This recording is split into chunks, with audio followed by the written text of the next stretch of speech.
and talking to you today about portfolio strategy, a topic super near and dear to my heart and hopefully will be really helpful for you guys. Figured that, before we jump into all the content and the nitty gritty behind it, for those of you who don't know me, I'm pretty active in CBP and I've done a few different panels and presentations. But for anyone who doesn't know me, like I said, Colleen Quinn, I started Second Sip Beverage Consulting back in April of this year.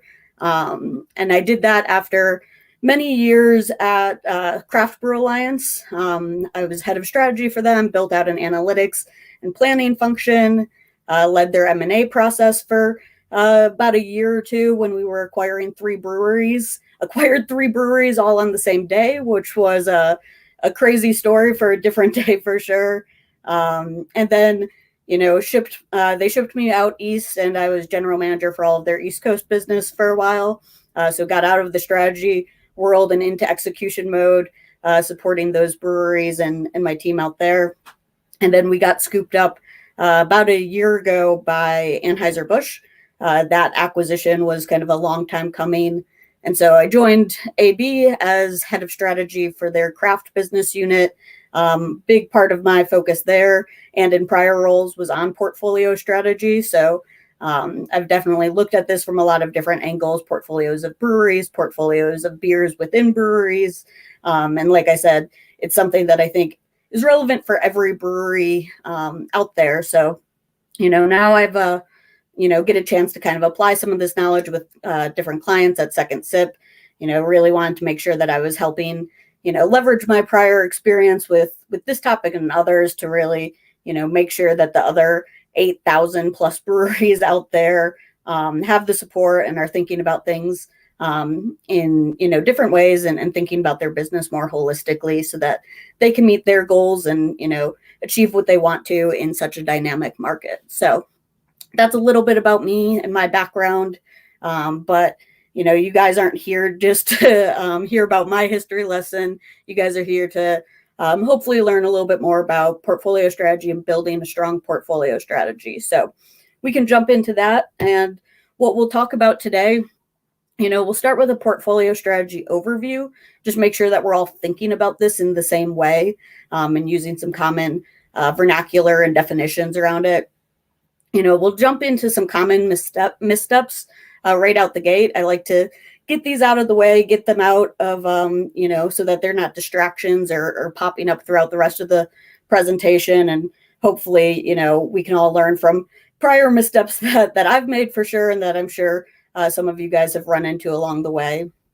We'll spend the bulk of the time talking about how to build a strong portfolio strategy and, walk through kind of step by step what that looks like. And then, I'm all about, making sure that, whether it's with my clients or in presentations like this, that, we end with some real tangible, actionable things. So I want to make sure that, we don't just leave with, good potential strategy, but also, helpful hints on kind of how to execute against that strategy to really drive growth. And then should hopefully have some time at the end for any questions that are popping up in the, comment section along the way. So with that, we'll jump into things. So what is portfolio strategy? In the broadest sense, when I think about portfolio strategy, it's really the collective set of decisions on what a brewery is going to sell to most effectively reach their goals. So pretty broad for sure. But let's drill into that a little bit more. So when we're talking collective set of decisions, we're talking, which styles to brew, which categories now to play in, because there's so much, cross-category consumption and seltzers and other beyond beer products that are, gaining traction. It's the decision on the pack types and configurations that you want to be. So bottles, cans, 6-packs, 4-packs, 12-packs, 18-packs, single serve, you name it. It's not just, what that brand is or what that beer is, but also how you are packaging it to, meet the occasion and meet the need of your consumers. Price tiers and kind of how you're going to price your products out there. It's certainly a way that you can, sometimes cast a wider net if you're selling at multiple price tiers and, reach consumers that you otherwise wouldn't at just kind of a core standard, craft level. And then brand mix and priority. And I bundled these two things together, even though they're not, the same. You could have, a brand that makes up a giant chunk and the vast majority of your portfolio, but it's not your number one priority going forward. And we'll talk about some of the instances why that would need to take place to position yourself for the future. So again, a lot of different decisions that you have to make in this kind of collective set of decisions. And then the other part of this is effectively reaching your goals. And I say this constantly, but all breweries are different. There's no set template. I'm not going to be able to, on this presentation say for every brewery out there, this is exactly what products you should launch and everyone should be doing 16-ounce cans. That's just not the right way to go about this. So this is definitely more about thinking through what's right for you based on where you are. This is just one framework that I've used in the past, which looks at portfolio concentration. So essentially, what percent of your portfolio is in a single brand or your flagship brand? And then how are you growing, right? Are you growing or are you kind of stagnant or declining? And from there, breweries would fit into any one of these four quadrants. High growth with a strong, stable flagship, that's their clear front runner. High growth with high variety, probably a lot of brewers' dreams when they're, crafting up, a wide variety of different products. They want them to all hit and all be, driving incremental growth. Down at the bottom, in the bottom right there, flagship dependent, so heavily concentrated in a single brand, but as a brewery not growing, probably anchored by a potentially declining flagship, and they might be looking for kind of that second act. And then, bottom left, heavy fragmentation, so a ton of different beers out there in their portfolio, but they haven't really had something break through, or there's a lot of self-cannibalization, so their growth is kind of stagnated out. And what I'll say is, regardless of kind of where your brewery fits in this framework or in its evolution, there's always questions that you can be asking yourself about your portfolio strategy. So I think a common misconception is that you only have to think about it if you're in the bottom half of this framework and you're struggling and trying to figure it out. It's equally important to be asking the right questions if you're growing so that you can continue to maintain that going forward and continue the momentum that you have. So, if you're high growth with a strong, stable flagship, you might be having to ask yourself, how long can that flagship really sustain your total growth? Is there a way for you to further leverage it? Do you need to diversify more and stretch kind of where your portfolio operates to make sure that if and when that flagship kind of levels off, that you're still in a good situation? High growth, high variety. I said that that's kind of the brewer's dream. That's not always a business's dream because that also comes with high complexity, higher costs, sometimes lower profitability. And so a question you might have to be asking if you're in that situation is really, how do you prioritize your resources against each of those brands? And how do you balance kind of that variety with the stability and the benefits that come from each? If you're flagship dependent, but, stagnated out or declining, you're really trying to find, what's the product of the future, while also not walking away from such a high pool of current volume. And that's, for sure a tricky balancing act. And then heavy fragmentation, nothing's broken through, in a lot of ways, that's a, blank slate situation. Like, how can you innovate? How do you refocus to really drive growth and make sure that you're not self-cannibalizing, make sure that you've really got something that's going to set you up for growth and success in the future. So, like I said, breweries can be all over the map, and I think there's, relevant questions to be asking about your portfolio strategy, regardless of where you are.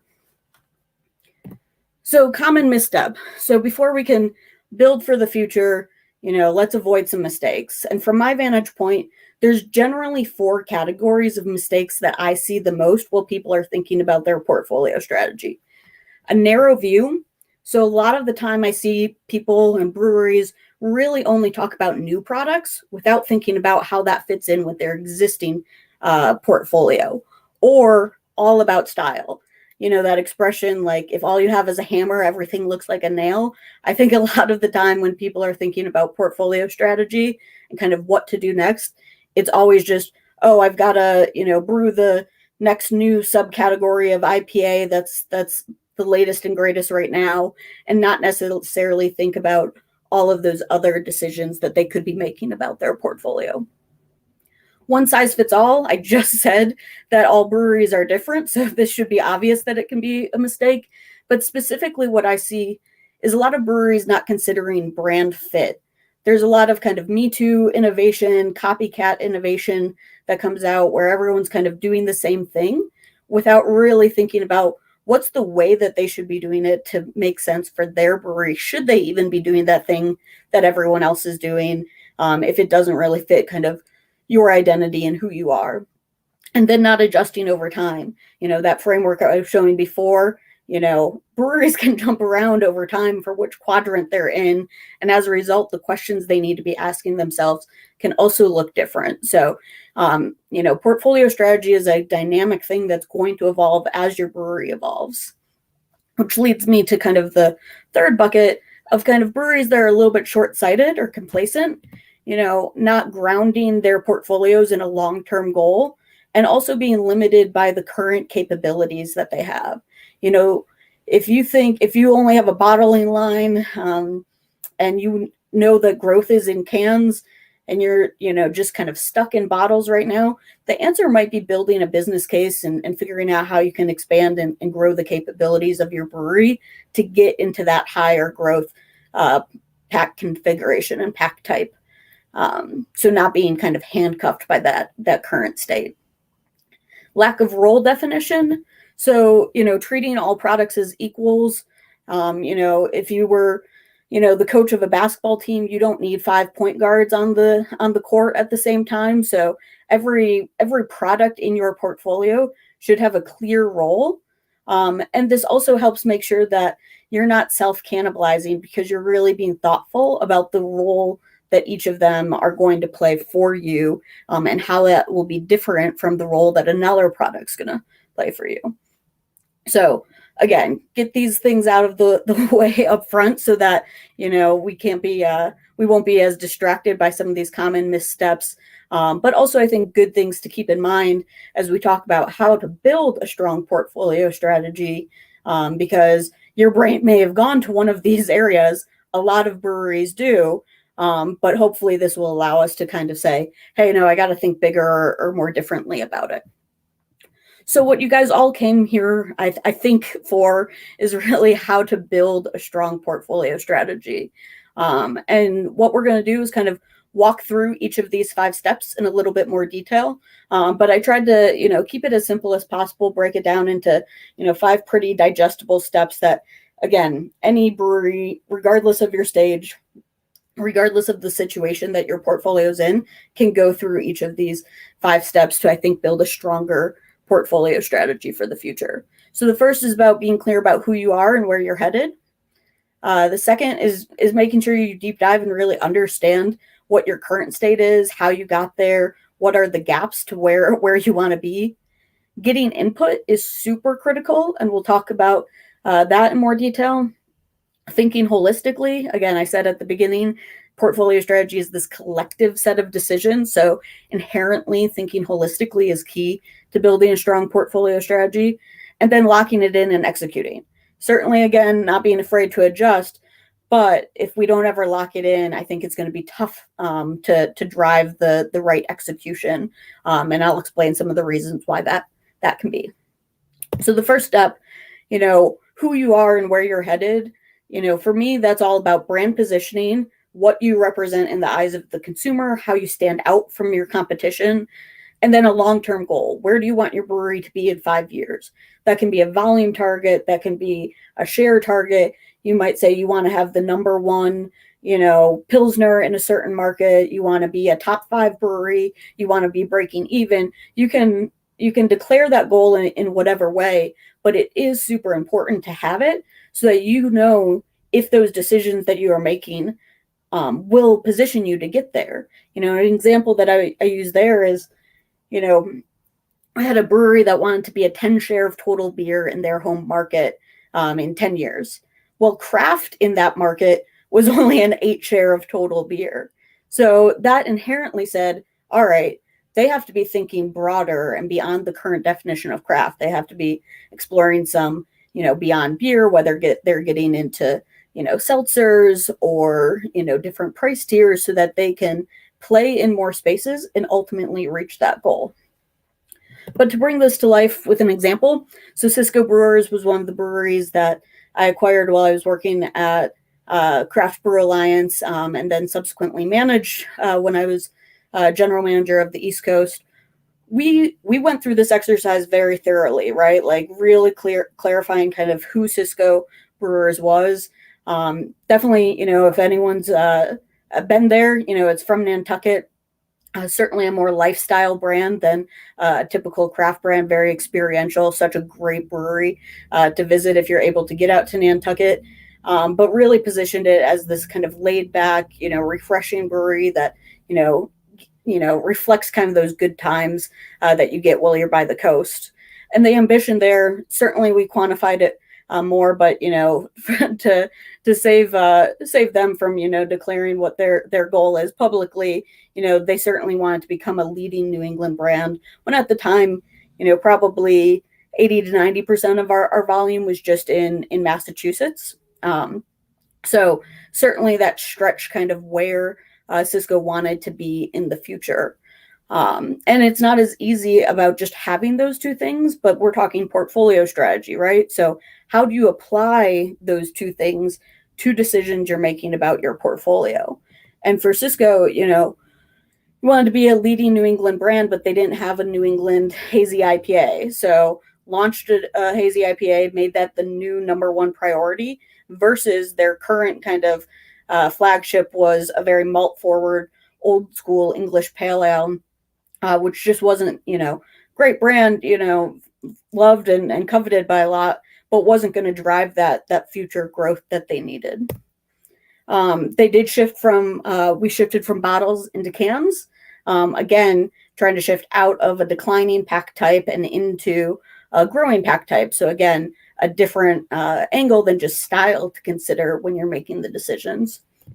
And then really geared the innovation to that brand positioning. So there was a lot of kind of Me Too innovation going of, hey, so-and-so's doing this, or every summer seasonal needs to be a stout or a heavier beer. Well, that's not really that refreshing, sessionable, approachable, beers that would better fit the brand positioning. So allowed us to kind of refocus what we were bringing into the portfolio going forward. So next step is about understanding your current state, your history, and your gaps.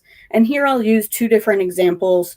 I'll call them Brewery A and Brewery B, so I just don't disclose too much about the specific breweries. But on the first, looking at total volume and mix of their portfolio.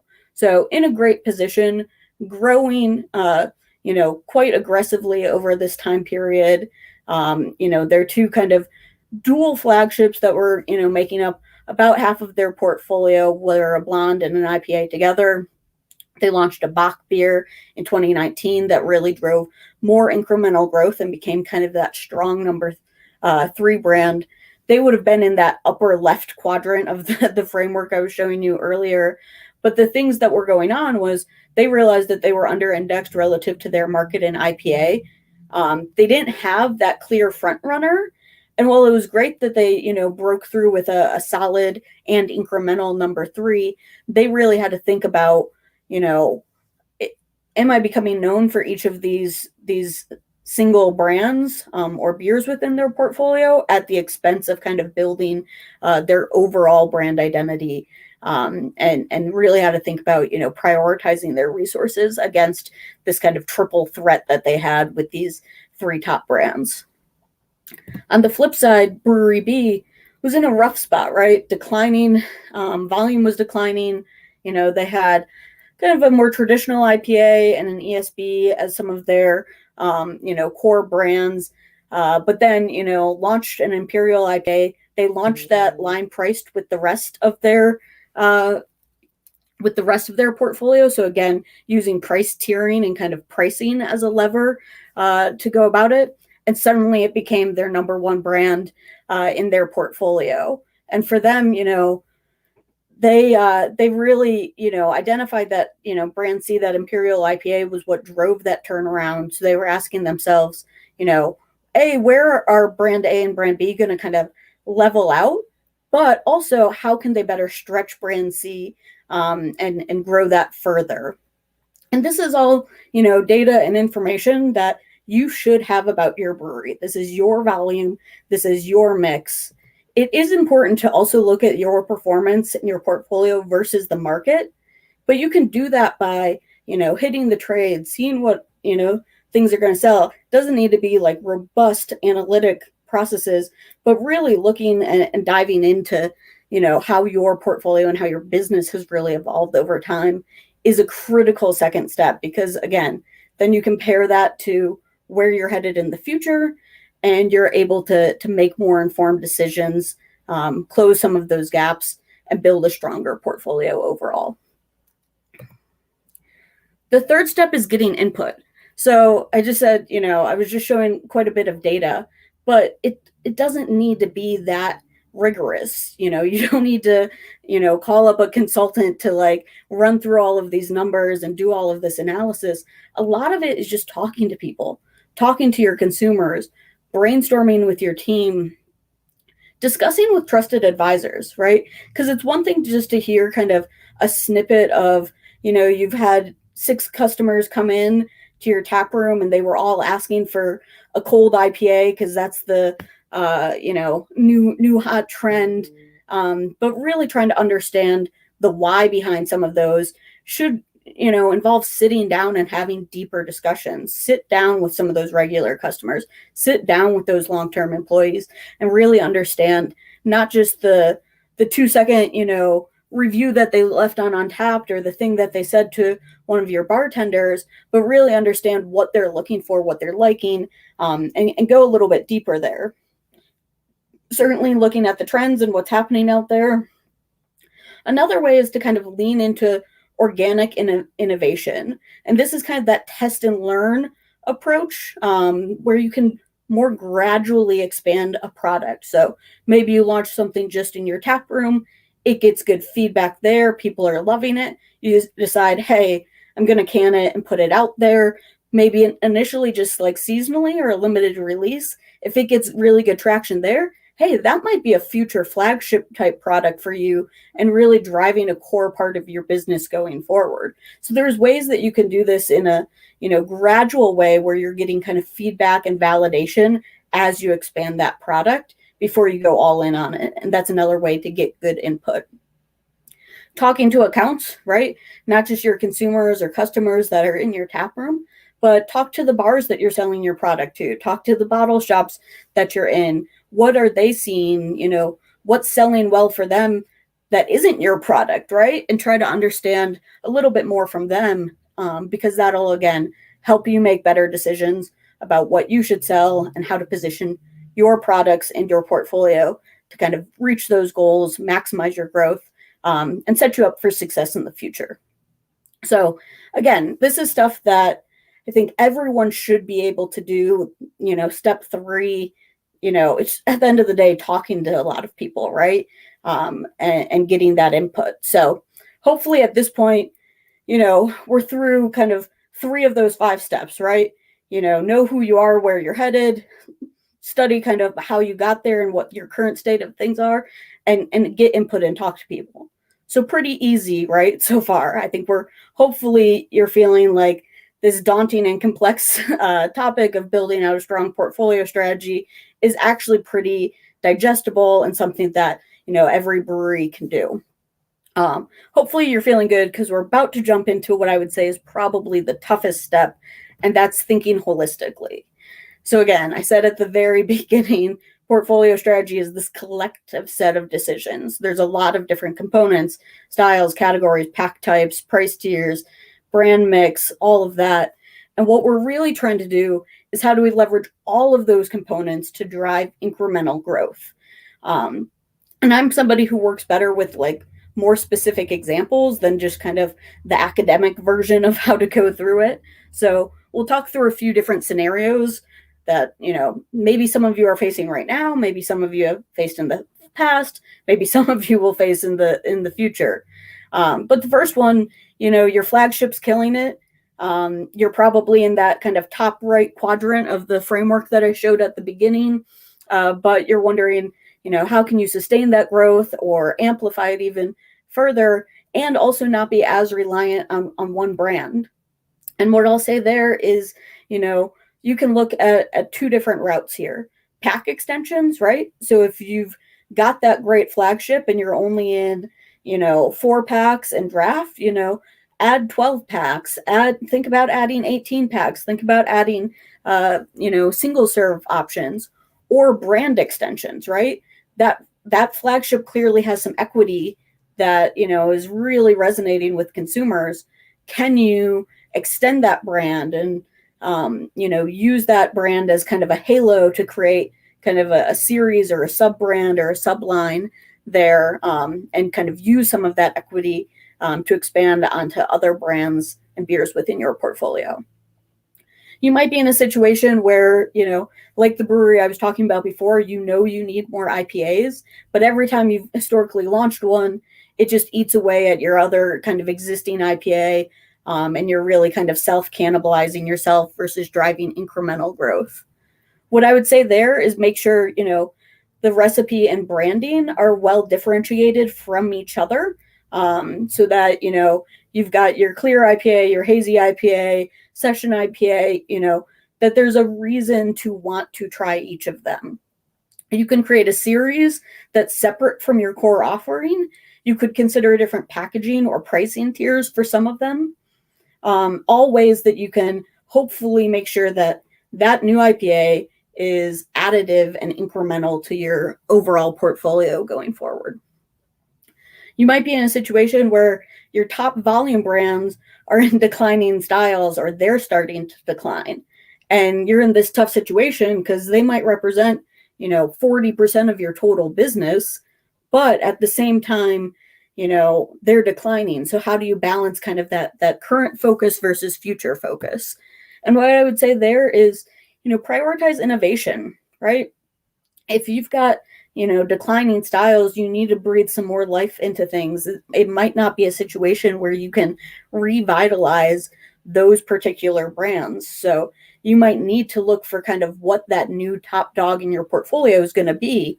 And make sure that it goes as far as to say, hey, I'm declaring this as my number one priority, because otherwise your team, your sales folks, everyone who's trying to execute against that, they'll probably still be, working under that impression that those historical top volume brands are the ones that are still the top priority. So you have to be really clear about that.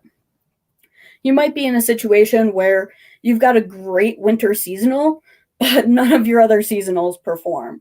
Seasonals can be a huge headache, logistical nightmares, but they're also, core part of what made the craft industry. And so how do you, balance that situation where you've got one that's really solid and the others that are kind of lackluster and just giving you headaches?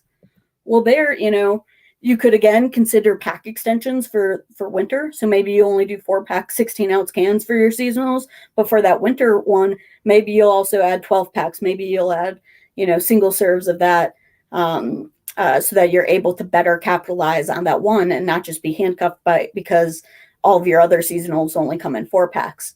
You can, of course, refresh and streamline the rest of your lineup. You could walk away from seasonals altogether if they're tough for you. You can keep winter as a limited release offering, but not have to, do the whole seasonal lineup throughout the year. And then the other scenario is like everyone's launching a seltzer, right? And like, what do you do there? And they're going to be probably a whole presentation or 10 on this topic right now. But what I would say is it's not dissimilar from any other decision that you would be making about your portfolio. And in that way, it's about being authentic, understanding that brand fit, which I said was a common misstep, really considering the branding of that, to make sure that you're doing it in a way that makes sense for you, or that you're making an educated decision on why you shouldn't be doing it. Because part of building a good strategy is also saying no to some things. So, like I said, I think what you see with these, scenarios are, we're not solving each of these things just with a new beer or a new style. In some cases, we are, but we're also looking at pack extensions, brand extensions, price tiering, just reprioritization. So, again, looking at all of those different components together to make the right decision based on the situation at hand and what you're really dealing with. And there's tons of other scenarios. I mean, we could go through these for hours. Everyone's got their own unique situation. But again, hopefully this paints the picture of being able to leverage all of these components to make the right move in the scenario that you're in. And this isn't just me saying these things. Breweries do what I'm talking about. So on the brand extension side of things, I think Voodoo Ranger is probably the most mainstream example of that across the industry right now. Voodoo Ranger IPA was killing it. And so they've expanded it into this sub-brand of Voodoo IPA's extensions. I think they're now, taking the Voodoo sub-brand into lagers and pilsners. And so we'll see how that works out crossing style, but certainly this notion of, hey, there's something with this Voodoo sub-brand, how can we better leverage it? On the, avoiding self-cannibalization, a brewery I worked with, Appalachian Mountain Brewery, was making phenomenal IPAs. We had so many IPAs in our portfolio. Nathan and Chris, the brewers there, were cranking out some amazing stuff. And the thing that we had to figure out was, how do we get these to the consumer in a way that isn't just kind of self-cannibalizing and not incremental for us. So we launched the Cloud Pleaser Hazy IPA series. These were the only products that at the time that we were offering in 16-ounce cans versus 12-ounce cans. They were at a different price point than some of the others. And again, that positioned it as different from our core IPA offerings and a better chance of that truly being incremental to those. Top volume brands are declining. I'll go back to the Cisco Brewers example. Some of their legacy flagships, Whale's Tail Pale Ale, that English Pale Ale, Gray Lady kind of spiced wheat ale, that was the vast majority of their volume. So what we did was reshuffled the brand priorities. Just because those were the top volume brands doesn't mean that they needed to be number 1 and 2 in the priority list. So we really started thinking more about, how do we prioritize for future growth rather than existing volume. On the winter seasonal example, right? Anyone out here in the West Coast should be familiar with Widmer Brothers, one of the old guards in the craft industry. Burr, their winter seasonal, does phenomenal. Always sells really well for them. But the others were kind of lackluster. They were switching out constantly, and so what they did more recently, and I'm sure things have evolved since then, but kept Burr as the winter seasonal, but instead of having to release something different for spring, summer, and fall, they just, created one essential other brand that they used for all of the other seasons. Made it logistically easier, allowed for still the proper emphasis on that successful seasonal, and, put them in a better position going forward. And then everyone launching seltzers, again, could highlight a ton of examples. I'll shout out, Kona Brewing Company, who launched Kona Island Seltzer about 2 years ago, I believe. And what they did was they did it in a really Kona way. So flavors inspired by Hawaii, none of the traditional white cans, more color, bringing kind of that vibe to things. So it wasn't just this cookie cutter, me too, I'm going to launch, a skinny white can of seltzer just like everyone else. So again, situations where there's breweries applying these tactics to scenarios like this. And again, tons of other scenarios to think through, but hopefully paints the picture that there's multiple different levers that you can pull to optimize your portfolio strategy. So, like I said, step 4, thinking holistically.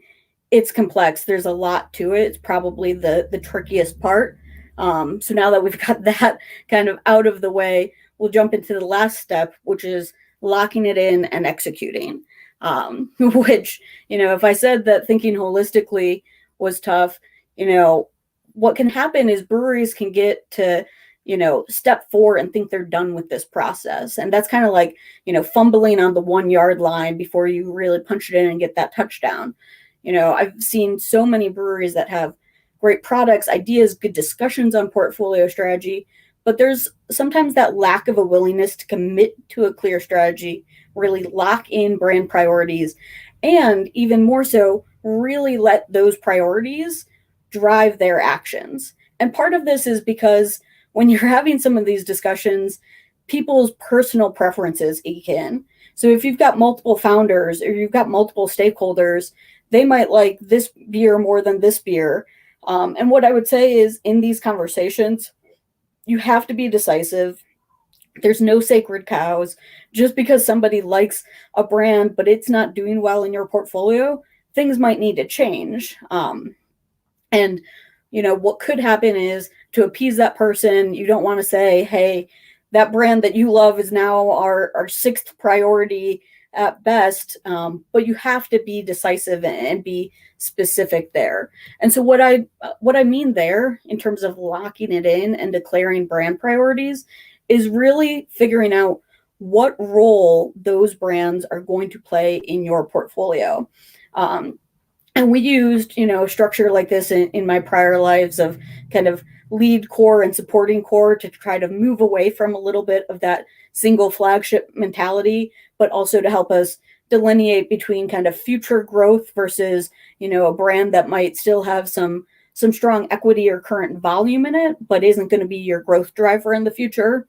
Seasonals, series or limited release offerings, small batch offerings, which might be just taproom only, are really kind of like co-branded, cross-branded marketing or volume plays that might not necessarily be doing something for your overall, portfolio, but can still be a boost to your overall volume and, cool opportunities to expose your beers to other folks. So certainly a consideration there as well. And so when I'm saying kind of lock it in and execute, what I'm saying is really be specific. For each of these portfolio placements, really think hard about the goal and role of each of them. So with your lead core offerings, you're really trying to grow volume or share versus supporting core. You might just be trying to maintain that volume. Seasonals, you're trying to, give yourself a boost within that season, but not at the expense of one of your core products.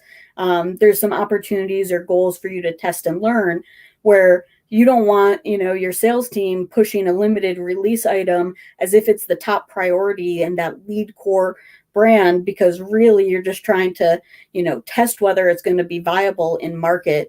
And you don't want that to be at the expense of your, already kind of higher priority core brands. So what I say is like really go through the exercise of locking in, rank those brands in priority order for each of these categories where your lead core will always be a higher priority than your supporting core, etc. Really think through the pack types and configurations at each of these levels where generally you'll have, the most variety and most amount of pack configurations for those lead core offerings versus your small batch stuff might just be draft only. And then similarly, think about the channels that you can focus them on. Where lead core, you're going to be trying to blast that as many places. Whereas with a limited release offering, you might just do that on premise, looking at more kind of specialty offerings. So really lock it in, make this kind of your clear playbook, and then you'll be in a better position to execute against that because you'll know that role, what you're trying to do with each of those brands. And, just, wrapping up with a few, additional hints on kind of improving execution. What I would say there is all about focus. Strategy is about making good decisions, or in this situation, a collective set of decisions. So you really have to focus those efforts, be clear about stuff. You can take kind of that framework that I showed you on the prior slide and break it down even further. And so what are your priorities by channel? Make sure that you're sharing those priorities and portfolio placements with the whole team so everyone's working off of the same knowledge set. make sure that you're aligning your actions and investment to that role. So again, don't, as an example, don't let your sales team overemphasize a limited release offering at the expense of the core product. They might want to, it's the new shiny object, it's only out for a limited amount of time. But if that's at the expense of incremental sales of those core products, it's not going to position you to kind of sustain that growth going forward.